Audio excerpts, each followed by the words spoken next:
Isso, né? Pode ir. Obrigado, professor Leopoldo.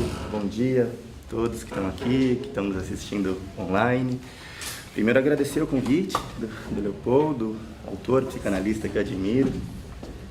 Convite da Fernanda também, que acho que esteve com a gente numa disciplina de pós, né?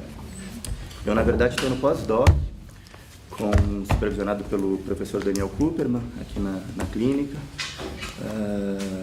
Mas desenvolvi pesquisas aqui no Instituto, sempre na interface da psicanálise com as artes. No primeiro momento com João Fraise Pereira, né, que coordenava o laboratório de estudos em psicologia da arte aqui no departamento de psicologia social. Então fiz iniciação, mestrado, doutorado com o João, e aí agora nos últimos anos fui para o pós-doc em clínica.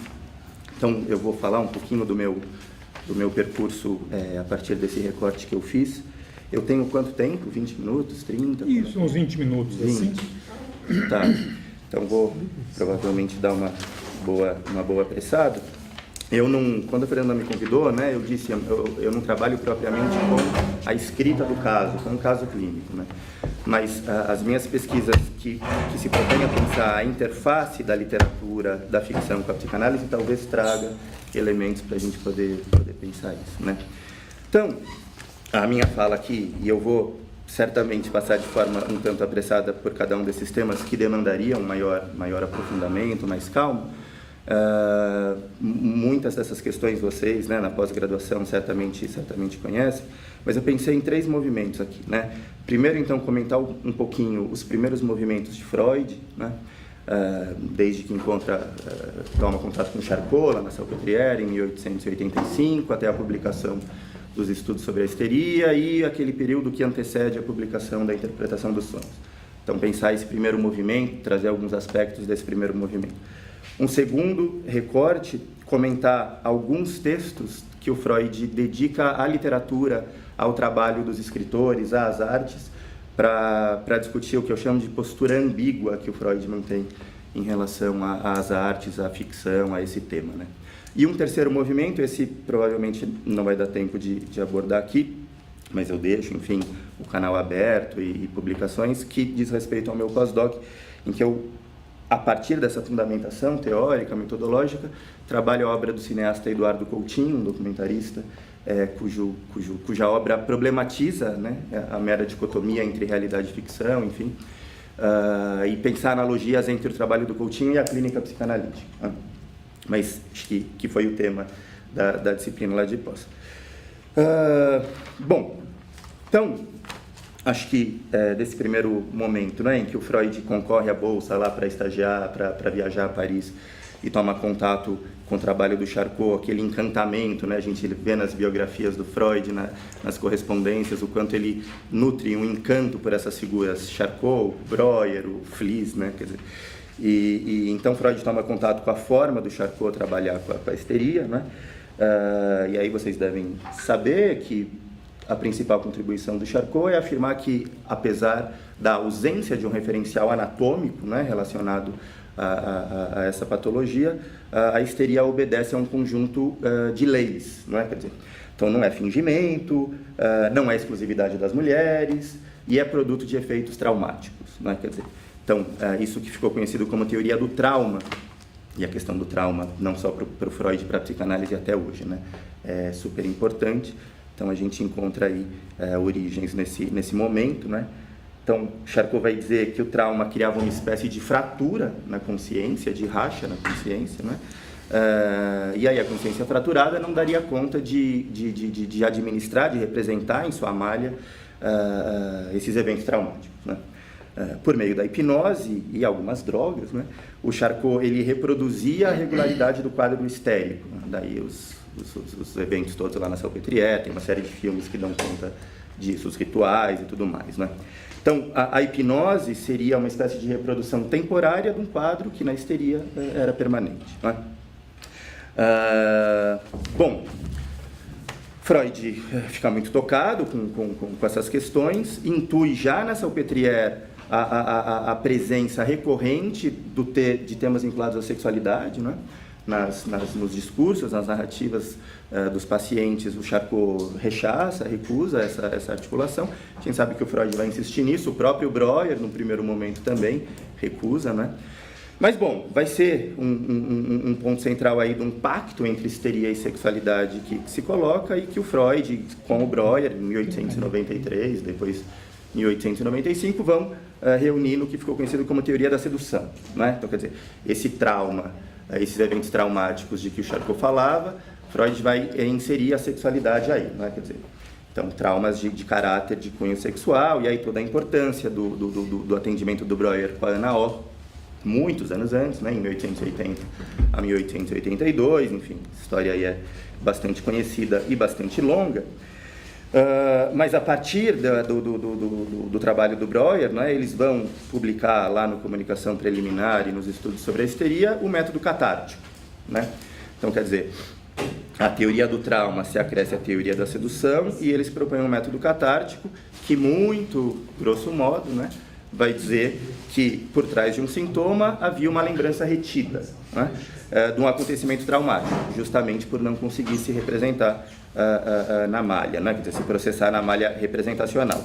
Ao narrar o evento traumático, a carga de afeto associada a essa lembrança era liberada, né, o que eles chamam de abreação, a abreação dos afetos, o que a Ana O chamava de limpeza de chaminé, né, ela tem uma série de expressões interessantes para dar conta disso. E, bom, né, Freud insiste, então, no papel da sexualidade e vai pensar, a partir disso, as relações entre essas ideias incompatíveis à consciência, intoleráveis à consciência, e as relações com a divisão, com a fratura na consciência em relação a isso, né? Daí, nos anos seguintes, ele vai propor a teoria do recalque, a partir das noções de defesa, resistência, a teoria da sedução cai por terra, né, e o método catártico vai dar lugar ao método psicanalítico, né? História que vocês certamente já conhecem, né? E ele vai introduzir a noção de realidade psíquica, e aí é um tema que eu quero insistir um pouco mais aqui na nossa conversa para começar a pensar as relações com a ficção, né? Mas mesmo antes disso, quer dizer, pensando as relações da psicanálise com a literatura, né, que já nos trabalhos, nos estudos sobre a histeria, quer dizer, essa noção de um corpo representado, né, de como o sujeito vivencia a sua corporalidade, de que maneira investe as diferentes partes do seu corpo, as dotas de significação, enfim, né, corpo que sabemos não se corresponde ao corpo da biologia, da anatomia, mais tarde, né, eles vão dizer o corpo do desejo, o corpo com a marca da subjetividade, em que medida esse corpo abre espaço para um diálogo com a literatura. Eu vou ler aqui, vou ler do celular, que é um trechinho que está num texto meu, que está no capítulo de livro que estava no consultório, eu já vou mencionar esse trabalho, então eu estava sem o livro, mas eu vou ler aqui um trechinho também conhecido dos estudos sobre a histeria, né? Vocês já devem ter lido ou ouvido falar, em que o Freud diz o seguinte a respeito dos casos clínicos ali, né? A mim mesmo ainda impressiona singularmente que as histórias clínicas que escrevo possam ser lidas como novelas, romances, né? E, por assim dizer, careçam do cunho austero da cientificidade. Devo me consolar com o fato de que, evidentemente, a responsabilidade por tal efeito deve ser atribuída à natureza da matéria e não à minha predileção, né? Então, é um trechinho curto, mas que acho que é bastante interessante, porque o Freud se impressiona e reconhece o parentesco, as analogias, né, entre a matéria da qual a psicanálise, então, se ocupava, iria se ocupar, e a literatura, e a ficção, né, mas, ao mesmo tempo, faz com certa resignação, né? Quer dizer, isso não se dá por minha predileção, mas pela natureza da matéria, né. Então, o que daqui a pouquinho eu vou dizer da postura ambígua do Freud, acho que passa muito por isso, né? Essa aproximação sempre foi fonte de incômodo para Freud, né? Mas, bom, não acho que o fato aqui é pensar, então, esse corpo representado, esse corpo que fala, esse corpo que é texto, que vai demandar a entrada de uma psicanálise, a escuta desse corpo, portanto, e a escrita desses casos, cuja matéria talvez também seja, em certa medida, literária, né? Quer dizer, para poder acessar, para poder escutar, para poder contactar, não é? Tomar contato com essas questões, não é? Bom, Então, passando para aquele período que antecede a publicação da Interpretação dos Sonhos, a gente sabe que há uma série de correspondências que o Freud troca com Fliess muito importantes, né, nesse período. Então, lá em 1897, tem a correspondência em que Freud anuncia a descoberta do complexo de Édipo, né? Ainda que na obra freudiana o termo vai aparecer só em 1910, depois ele insere as notas, né, nos trabalhos anteriores.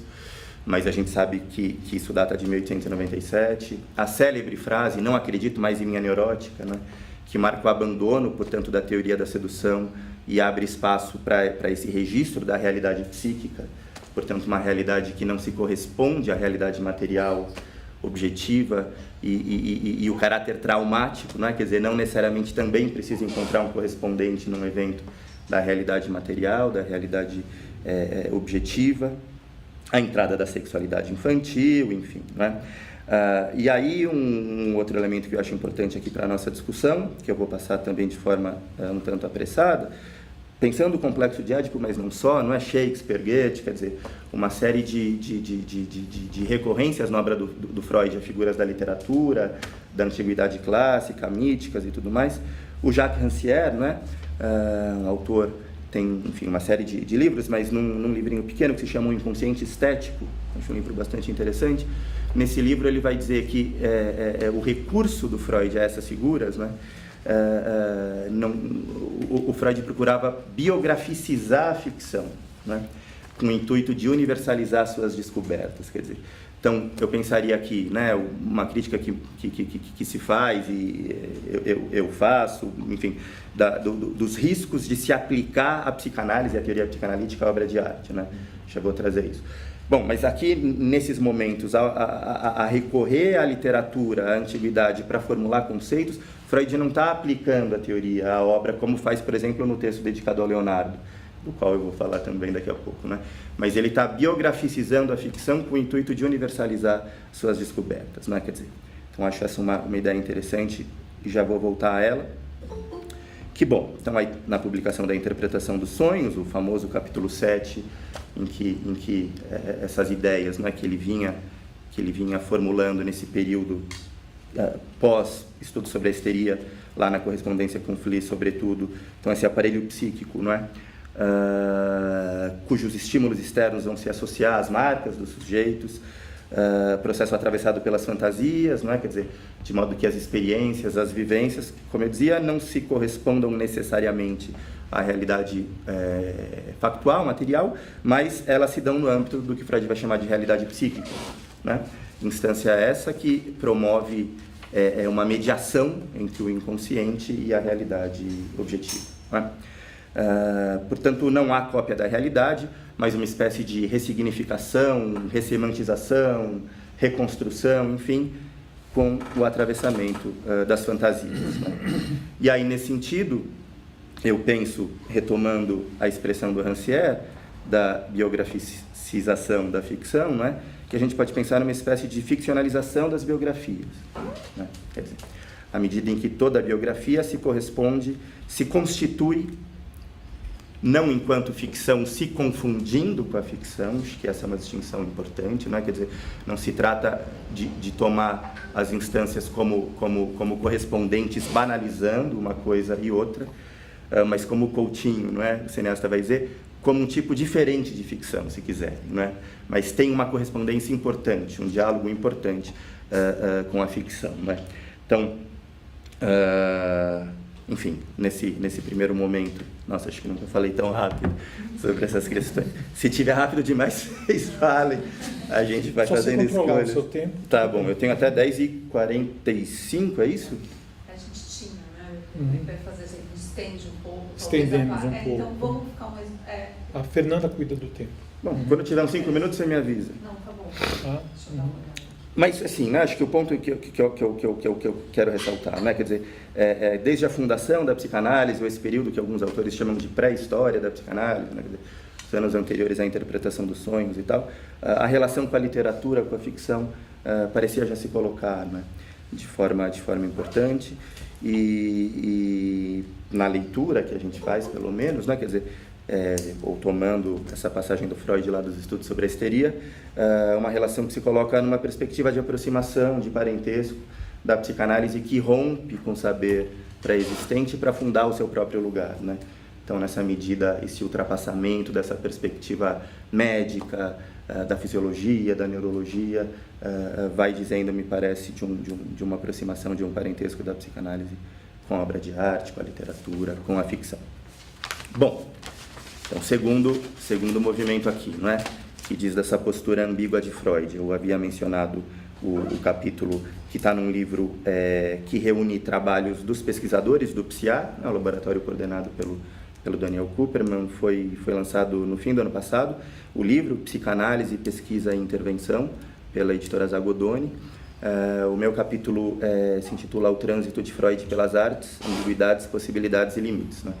Então lá eu trabalho com um pouco mais de calma e não circunscrevo só a literatura, trago outros trabalhos de Freud dedicado às artes, à escultura, às artes plásticas, né? Mas aí sim, não é? Quer dizer, pensando os textos em que o Freud fala diretamente sobre o tema, fala diretamente sobre a questão, né? Eu digo que a gente pode localizar duas posturas, né? Duas vertentes principais do Freud em relação à questão, né? Uma primeira, que talvez seja hegemônica, apareça com mais frequência, e que o Freud talvez tivesse menos dificuldade de abordar, vai dizer das aproximações, das analogias entre criação poética, entre, enfim, estético, trabalho criativo e sintoma, né? O que vai abrir espaço também para pensar e para o Freud propor a noção de sublimação, né? Que vai ser uma forma mais elevada de lidar com esses conflitos, não é? Não tão sintomáticas, né? Bom, essa perspectiva vai validar, como eu dizia no início, a aplicação de conceitos da psicanálise, da teoria psicanalítica, que vai falar, né, em certa medida, no lugar da ciência, à obra de arte, ao texto literário, ou mesmo ao trabalho do artista, não é? Buscando e discutindo eventos da biografia do autor e tal, né? Então, para mencionar dois textos, não é? Um de 1908, Escritores Criativos e Devaneios, ou Poeta e Fantasiar, nessa tradução mais recente. É um texto interessante, né, em que o Freud faz essas analogias, essas aproximações.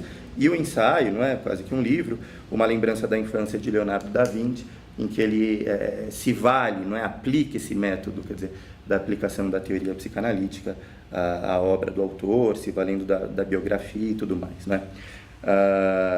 E aí, né, acho que a questão que se coloca, o João Freisig, né, o autor que eu já mencionei aqui, trabalha muito isso também, é a gente pensar a importância, evidentemente, dessa perspectiva, né, para a formulação de conceitos em Freud, na psicanálise, importantes ainda hoje, né, mas ter sempre em mente a insuficiência desse tipo de método do ponto de vista da estética, né? Quer dizer, o quanto isso pode fazer com que o psicanalista incorra em reducionismos, o que o próprio Freud chamava de psicanálise selvagem, psicanálise silvestre.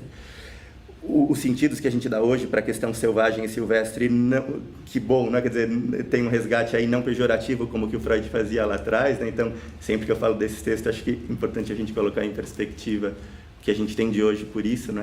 Mas o Freud está falando do mau uso da psicanálise, do uso apressado da psicanálise, reducionista e tudo mais, né? Bom, mas há uma segunda vertente, né? Para quem gosta das aproximações entre literatura e psicanálise mais interessante, né? Em que o Freud parece assumir, como no trechinho que eu li, um reconhecimento, né? Quer dizer, da aproximação dessa estranha familiaridade, né? Para citar uma passagem aqui que eu vou ler e que dialoga com um texto importante, não é? O estranho, o infamiliar, enfim, que o Freud dedica à literatura nessa chave também, nessa vertente, né? Mas pensando as aproximações, uma estética psicanalítica, né? Do que propriamente aplicando a teoria à obra, né? E talvez a passagem mais emblemática nessa direção é uma carta que o Freud escreve a Arthur Schnitzler, um escritor e também médico, né? Mas ficou mais conhecido como escritor contemporâneo do Freud, em Viena. Então, enfim, uma série de livros, talvez um que ficou mais famoso nos últimos anos seja O Breve Romance de Sonho, né? Uma novela que foi filmada pelo Stanley Kubrick, né? Com o título de Olhos Bem Fechados, se não me engano, né? Então, há duas cartas do Freud ao Schnitzler conhecidas. Essa de 1922, eu vou ler um trechinho está lá no meu capítulo também. E quem trabalhou muito a relação do Freud com Schnitzler foi a Noemi Moritz-Kohn, um psicanalista aqui de São Paulo, que trabalha, né, pesquisou muito a relação da literatura com a psicanálise. Então, o livro dela, que é o mestrado, foi publicado pela EDUSP com o título Freud e seu duplo, ela trata dessa questão. Então, lá no livro da Noemi tem a carta na íntegra. Vou ler aqui um trechinho que o Freud vai dizer ao Schnitzler, né? Mas tenho de lhe fazer uma confissão que peço não divulgar, seja com amigos, seja com inimigos. Importunei-me com a questão de como durante todos esses anos nunca procurei sua companhia e usufruí de uma conversa com o senhor, supondo que tal não seria incômodo. A resposta é esta confissão extremamente íntima. Penso que o evitei a partir de uma espécie de temor de encontrar meu duplo. Sempre que me deixo absorver profundamente por suas belas criações, parece-me encontrar, sob a superfície poética, as mesmas suposições antecipadas, os interesses e conclusões que reconheço como meus próprios.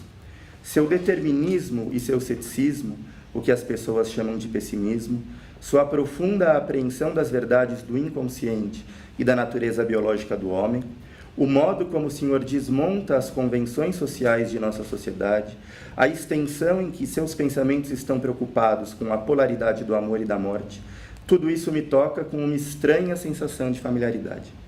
Assim, ficou-me a impressão de que o senhor sabe por intuição, realmente a partir de uma fina autoobservação, tudo o que tenho descoberto em outras pessoas por meio de laborioso trabalho.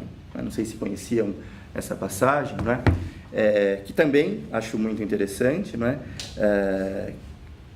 O Freud pede para que, é uma confissão que eu peço que seja mantida em segredo, né? Então, se lá nos estudos sobre a histeria ele reconhece com resignação, aqui ele reconhece de forma mais contundente, mais sigilosa, não é? E bom, né, eu discuto lá no meu capítulo o quanto a gente pode encontrar, por mais que o Freud não explicite como dessa forma, na carta por Schnitzler, trabalhos em que ele dedica à arte, que ele assume essa perspectiva, né? Mencionei o Infamiliar, o trabalho sobre o Moisés de Michelangelo, enfim. Então, essa segunda vertente, não é? Talvez menos presente na obra freudiana, por esse desconforto, né? Quer dizer, então, essa estranha familiaridade aí, enquanto marca do recalque, encampando questões que ele próprio trabalha no Infamiliar, né? Implicaria uma espécie de rebaixamento da psicanálise diante da comunidade científica, né? Enfim. Mas a proposta não é encampar uma perspectiva dicotômica, ou a primeira vertente ou a segunda, não é? Acho que ninguém aqui da psicanálise vai... bom, ou até pode, mas não precisa prescindir da noção de sublimação, por exemplo, né? Ou das analogias entre sonho, sintoma, criação, quer dizer, se você encampa uma perspectiva freudiana, né? Acho que a proposta é ter em conta essas ambiguidades, buscando evitar posturas reducionistas, não é? Quer dizer, então, não só essa primeira vertente, eu dizia, ela pode trazer problemas em relação à estética, como ao próprio paciente, não é? Quer dizer, na clínica, no consultório, se você aplica irrestritamente a teoria. Então, acho que a proposta é um pouco essa, não é? O João Fraise vai ter lá um trabalho, o paciente como obra de arte, né? Nessa linha, quer dizer, que a escuta, que a abertura do analista espectador seja análoga à do crítico, leitor de uma obra, não é? Que deixa surgir novas associações, novos sentidos possam emergir e tudo mais, sem que se prescinda das analogias entre sintoma e trabalho criativo e tudo mais, não é? Bom, 5 minutinhos, é isso? Pode ser, acho que umas 5 minutos daí. Tá, então acho que eu vou só falar um pouquinho, então, desse terceiro movimento, não é, que diz respeito a essas questões entram também lá no meu pós-doc, né, mas a obra do Coutinho, que é o tema principal, né, quer dizer que, então, me valendo dessa postura metodológica, dessa fundamentação teórica, né, o meu trabalho com Coutinho começa já no doutorado. Então, no doutorado, que foi publicado em livro, chama Cenas em Jogo, Literatura, Cinema e Psicanálise, eu trago uma leitura do Jogo de Cena, né, filme do Coutinho, em que ele trabalha, né, no próprio filme essa questão da realidade e ficção, né. questões que surgem nos outros filmes, mas nesse de uma forma metalinguística mesmo, né? Daí as pessoas dizerem que é um filme ensaio, enfim.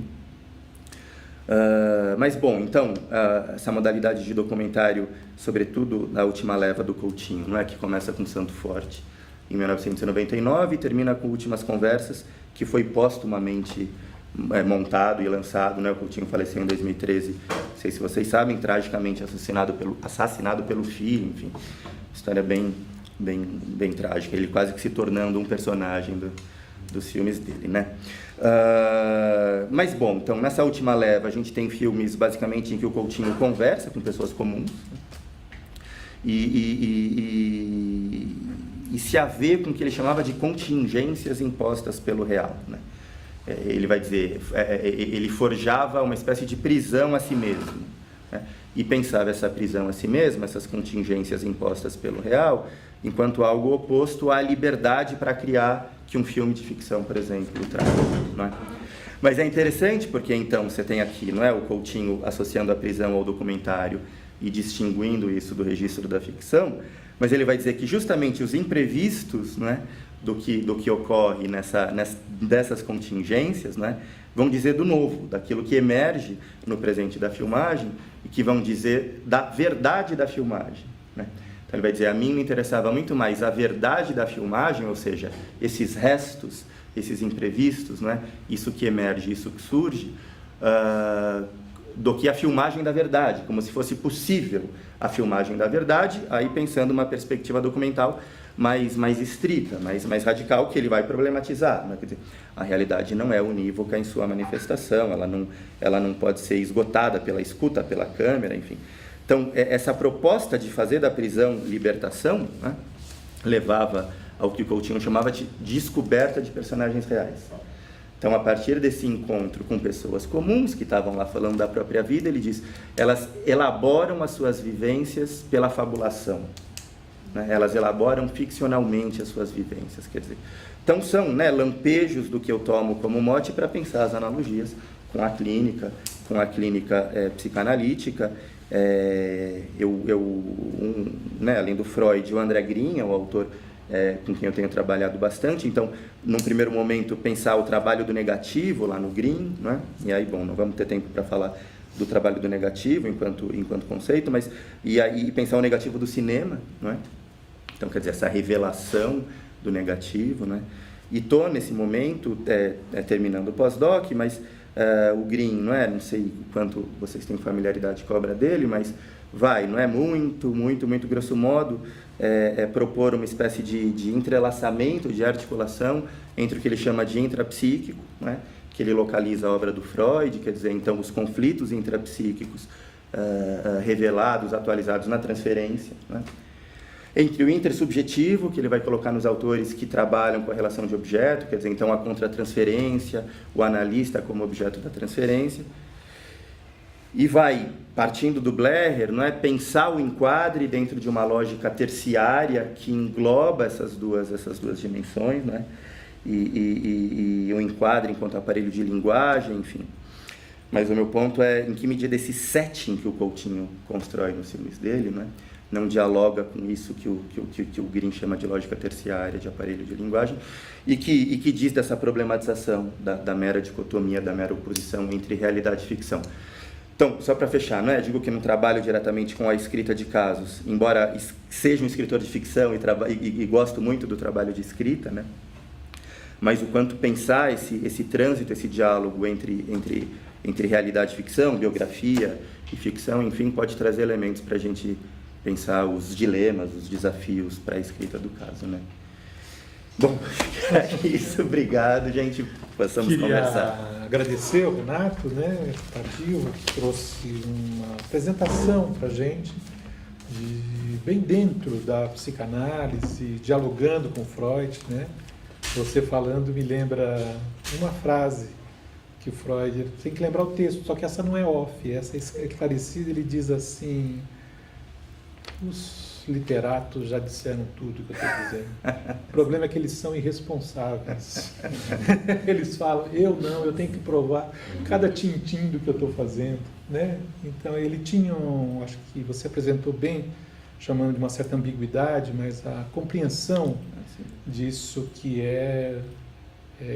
durante a sua fala, que se fosse dar um título para a sua fala, eu diria as construções da realidade. Né? As construções da realidade na literatura, as construções da realidade no caso clínico, as construções da realidade que fazemos junto com os nossos pacientes, né? Então, isso nos levaria muito longe aqui nas discussões, seja nas questões de psicanálise aplicada, seja nas questões de a compreensão da natureza do material, né? Então, eu te agradeço ter levantado, ter vindo com esses elementos com pouco tempo, e nos deu um foco muito importante, interessante, para a gente discutir estas coisas, né?